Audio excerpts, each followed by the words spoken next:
First appearing in the original 1974 Dungeons & Dragons Monster Manual, the Gelatinous Cube was designed to fit perfectly into a 10 by 10 foot dungeon corridor, an invisible acidic predator that silently slides through the halls, engulfing everything in its path. How does it do that? What's going on here? In order to get the desired contrast to see the skeletons outside the plastic casing, we'll be using Army Builder's Quick Shade Strong Tone.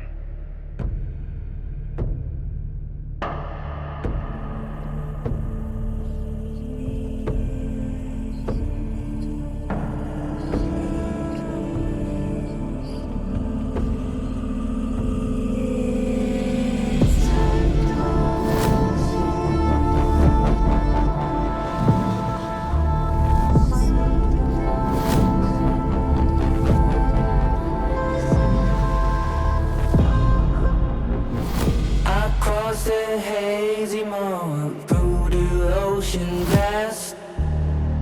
The ships are closing in, mist will turn to dust. Beyond the murky cloud, the story will unfold.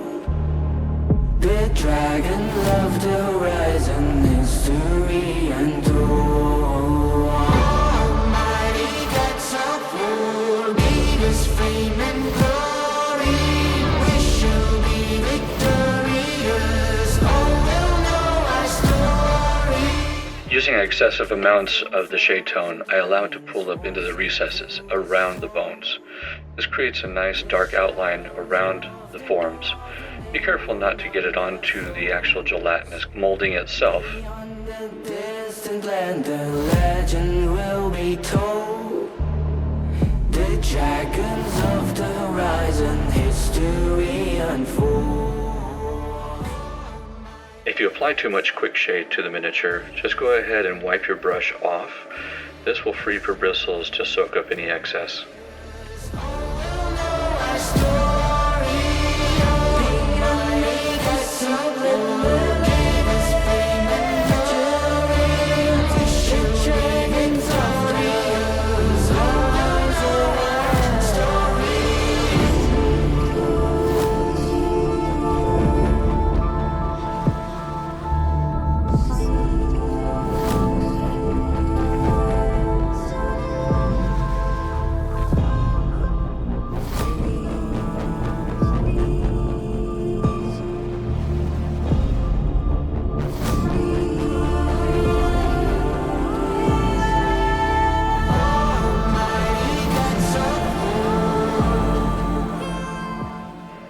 Next, we'll be applying the Citadel Colour base Mechanicus Standard Gray. This will go into all the shields, axe blades, swords to create a nice base hue within the gelatinous mold.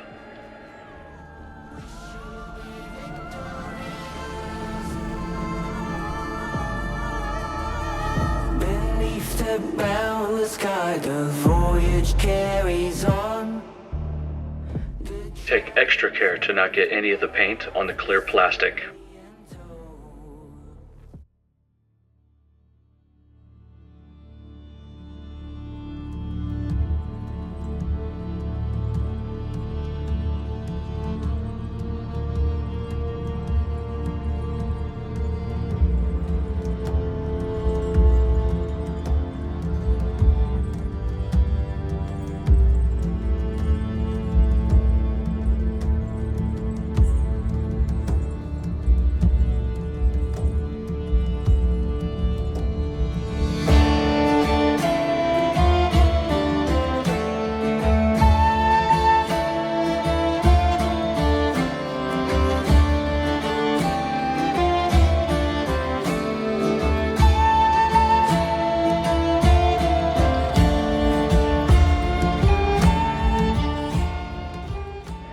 Next, we'll be applying the liquid chrome gold pen.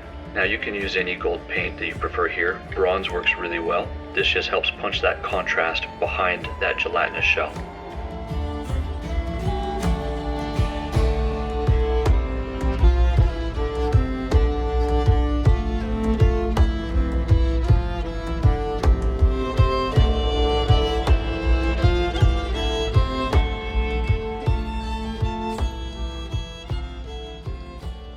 Next, we're going to be building up the midtones and the highlights using Army Painter's Monster Brown and AK's Decomposed Flesh.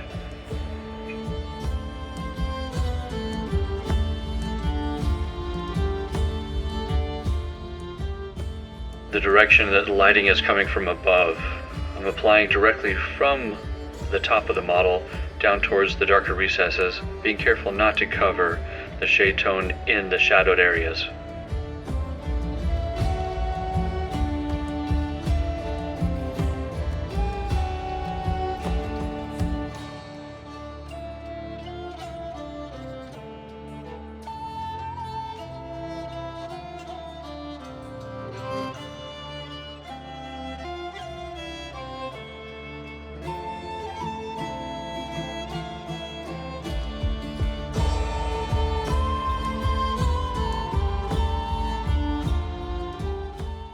Mixing a gradual lighter tone to add on top of my midtones. It's a perfect blend of the Monster Brown and the Necrotic Flesh 50-50.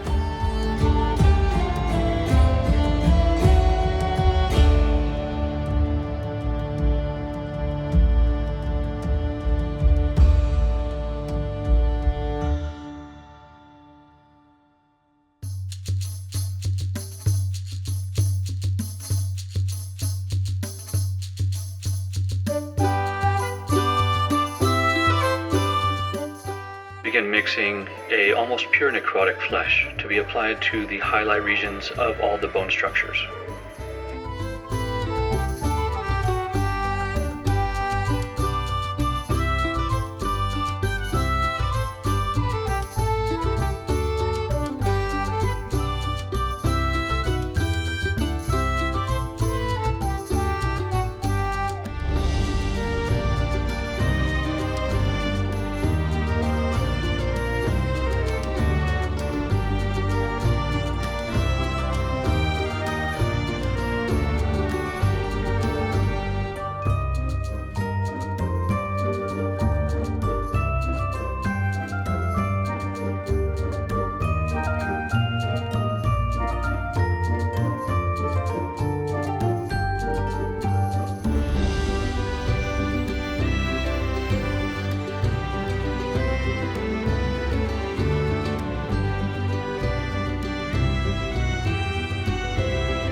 Next, I'll be applying a light flesh from AK in just really choice highlight specular areas on the bone structures.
Next, in order to create the boogery gelatinous effect as it dissolves the human victims, I'll be using Citadel Colour's Technical Nurgle's Rot, mixing that with a little bit of Tyrian Blue for shade, applying that direct, and possibly a pinch of Technical Nylock Oxide.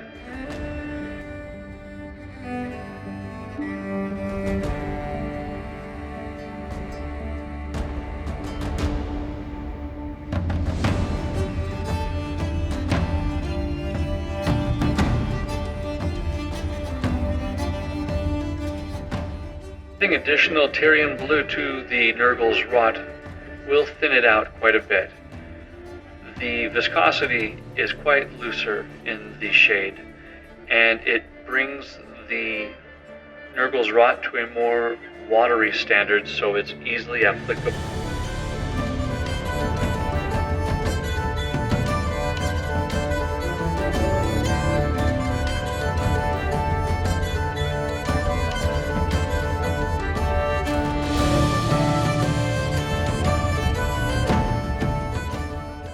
For applying the paint to the back side of the gelatinous cube is because I want the plastic mold to do a lot of the heavy lifting for me when it comes to specular highlights, gloss, and sheen.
And now I'm applying the blue directly to the backside to add some see-through moments of saturation and color.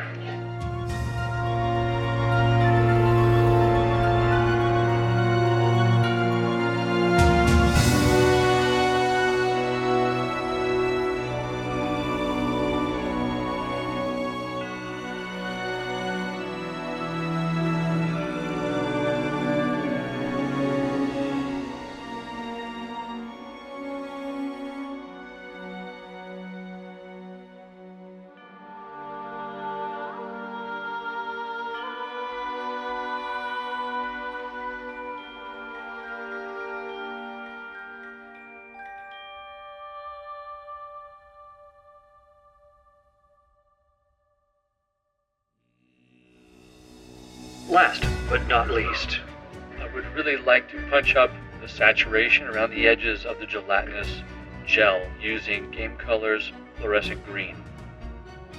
Once the Nurgle's rot and blue have completely dried, apply the fluoro green liberally and around the entire inside of the sculpt, as well as the edges and around any areas that you would like to glow green when a black light is applied. And this brings our Gelatinous Cube challenge to a close. I hope you enjoyed watching this. I hope maybe you picked up a tip or two that you can apply to your own miniatures. And I hope you look forward to your next adventure. Thanks for watching.